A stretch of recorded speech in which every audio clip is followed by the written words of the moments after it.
Yeah,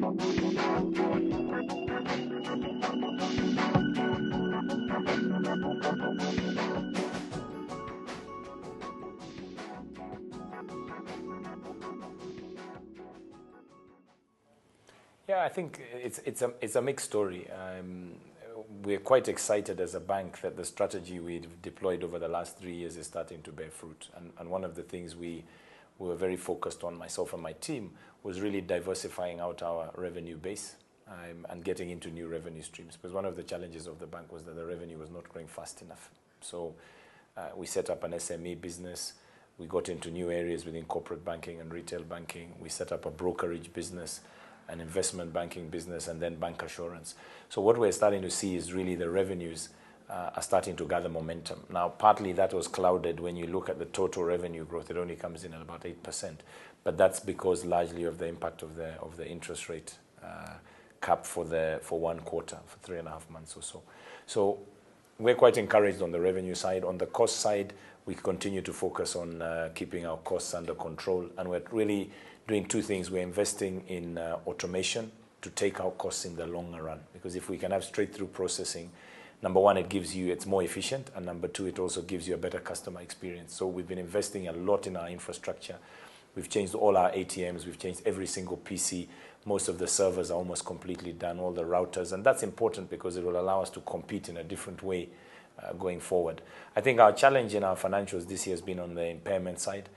Because it's been a difficult environment, I think, not just for us, but for a lot of businesses and a lot of individuals. We've seen job losses and people struggling to pay their loans, which has occasioned more impairment for us. So that flows through into a slight decline year on year in terms of the profit levels. But at the end of the day, we're still encouraged that the strategy is coming through because this is not about 1 year's performance. I think it's really about a sustained long-term performance and delivering value for our shareholders, and that's why we kept our dividend at the same level as the previous year, even though it was a tough year, and that's the confidence we have in the future going forward.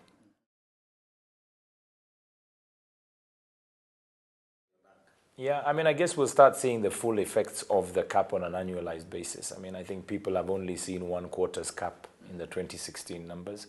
I guess we'll start seeing the quarterly numbers manifest in the next few weeks. So we'll get a better sense of the fuller impact of that. I think the concern really has been if lending growth starts to decline even further from where it is. I mean, it was in 2015, it was 17, 18%. It's dropped to 4%, 4.3%. If that starts dropping further, there's a couple of concerns. One, what is the impact on economic growth? Because if businesses cannot get access to credit, then that becomes a challenge. And banks are looking for ways to try and lend, but I guess they also have to counterbalance that with non-performing loans. So I think revenues might remain to be challenged, a challenge for the industry. Also, the other challenge is as we right-size our business and change business models, we have to take cost out and we have to become more efficient. And we have to do so in quite a short space of time. And I think that's what a lot of banks are focusing in on. And so we can expect to see more digital adoption, more automation, to try and improve the shape of the P&L. So I think we might see slower lending growth. Obviously, we'll wait and see what the liability growth will hold. We have the double whammy this year of also the elections, which kind of will distort things a little bit, because whenever we have elections, there's always a level of uncertainty or the perception of uncertainty. So certain people hold back certain decisions on whether they should borrow, whether they should invest in their business or not. So from my perspective, I'd almost rather we get through the election as fast as we can so that normality can resume. And I'm not negative about the election, so it's not that. It's just that people are always a bit more tentative when there's an election cycle. So let's see. I think there will be an impact for some banks. And then we also have to remember there's IFRS 9 coming in, which also has the impact of, on impairment going forward because of a model adjustment from 2018. So banks who are strong with strong capital bases will fare well. Those without will find it a bit more challenging in this environment.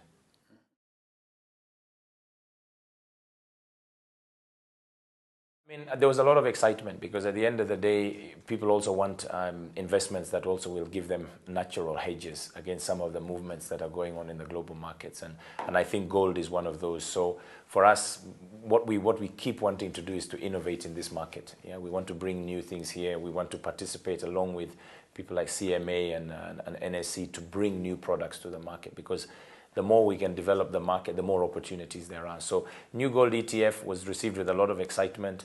A lot of the fund managers who are interested in investing need to actually get their board approvals, and they need to get to free up money to be able to invest. So we've got a lot of people signing up, but what we're still yet to see is the full-blown take-up of the product. Because if you've made an investment with a certain timeline, that needs to mature before you can actually reinvest elsewhere. So we've had some uptake, and we'll see that growing, I would imagine, in the course of the next few months.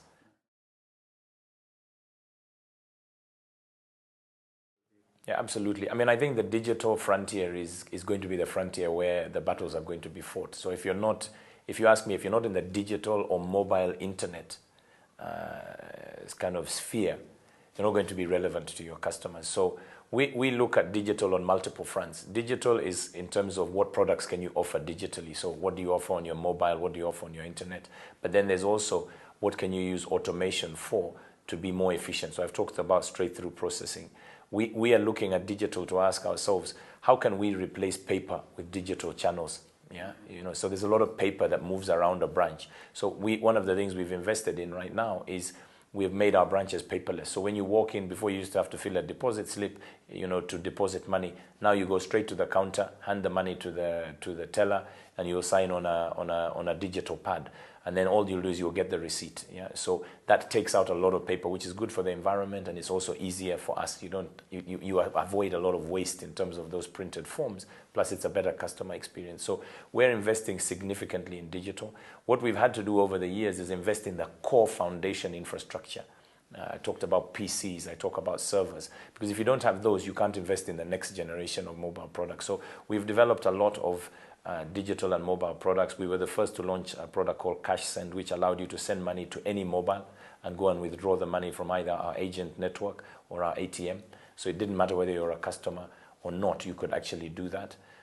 Now we've got PesaLink, and we've got a whole series of other investments we've made in terms of functionality to our mobile platform.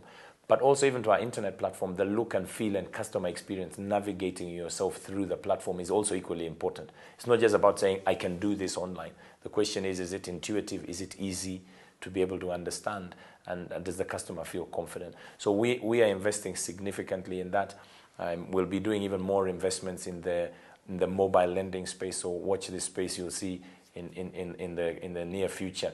Us also playing in that space. You've seen we've invested. We were the first international bank to go agency banking with a partnership with Posta. That allows our customers to have now a further reach and bring banking close to them for those who still need cash. Yeah, so you can either withdraw or deposit cash. And that's important for SMEs. So the whole alternate channels is really moving well. And we've got 60% of our customers who are actively using our digital channels. So we're quite excited about that.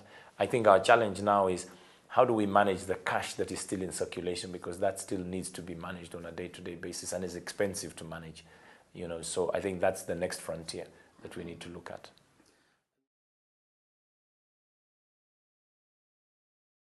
I mean, the simple transaction is that Barclays PLC made a decision for accounting and regulatory reasons to reduce its shareholding in Barclays Africa.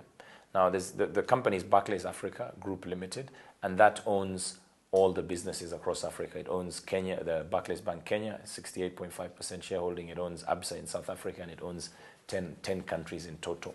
So what PLC is doing is it's reducing its shareholding. It's not exiting entirely. Yeah, it's reducing its shareholding within Barclays Africa. So our parent company remains the same. It remains Barclays Africa Group Limited. Yeah, our strategy remains completely intact and on course. Barclays Africa Group Limited, our parent, continues to support our strategy, and that's why they're investing so strongly in our business. That's why you see us launching new products. We wouldn't be getting into new products if we were worried about our future. So we're excited about the future. We're committed to Kenya. We're committed to Africa. And I think what's exciting to us is as we become more and more of an Africa sort of franchise, we have great understanding of the African businesses, having been here in many cases more than a century. Like last year, we celebrated a century here in Kenya.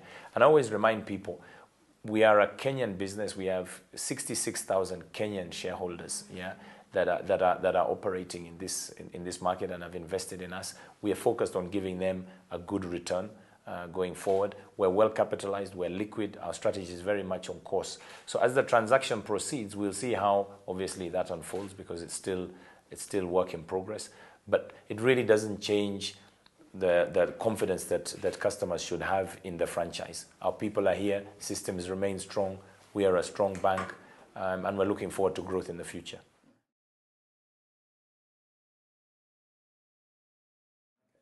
I think one of the first things you need to do is you need to be quite connected to what your customers want and what their needs are, and those are evolving quite quickly. And what we're seeing is fintech companies moving into the space where they find banks are a little bit more distant or don't have products and services that meet those customers' needs. So one of the things we've done is we actually have a very clear innovation strategy.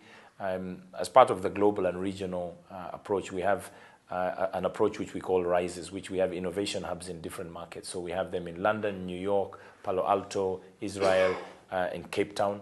And we're also now going to be setting up one probably here in Nairobi, because we feel this is a place where we've got a lot of very young, dynamic minds developing products. So we have very specific programs where we do things like ideation sessions. People come in, young people come in, and we give them problem statements to solve, and they can come up with now products. Then we move from ideations to hackathons, where you actually go through 2-3 days of intensive product development. Literally, people develop products over 3 days.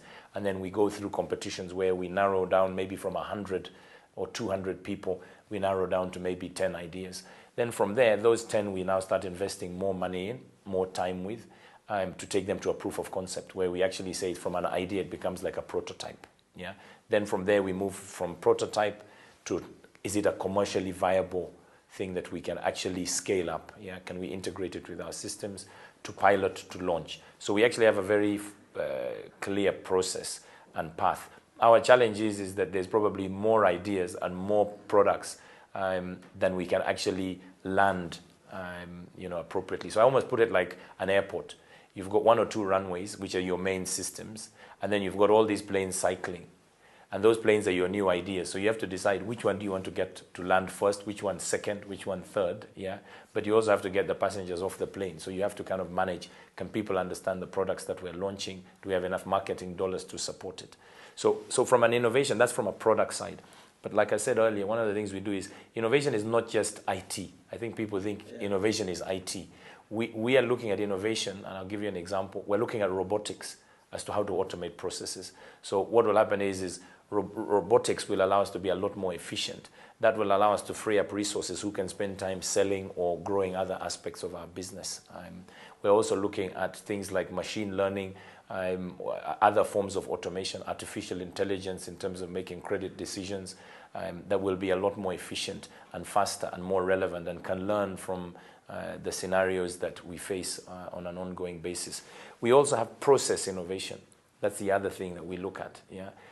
Packaging innovation, the way we do marketing has to change and be relevant. If we think about it now, the way we used to market in the days where there was only TV and newspapers and radio, now we've seen social media has meant we've even had to innovate our processes to respond to a world where you can communicate with millions of people in minutes, not planning to communicate with hundreds of thousands of people the next day or the next week.